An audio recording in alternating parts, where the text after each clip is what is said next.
ചേർന്നൊരർത്ഥമെന്നപ്പോൾ ദിനകരൻ നിശാകരൻ വൈശ്വരനും നയനുമായി തൃത്വമോടെ വിലസിടുന്നു ത്രിഭുവനേ ത്രിനേത്രനായി.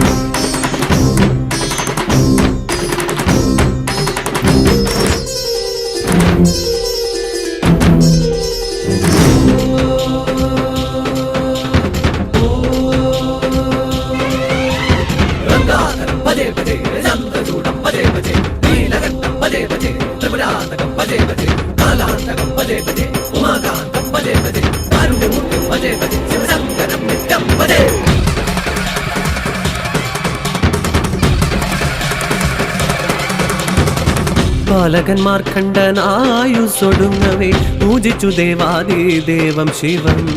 പാശമോടണഞ്ഞ് യമധർമ്മനെ ജയിച്ചു രക്ഷിച്ചു ബാലകം മൃത്യുഞ്ജയൻ.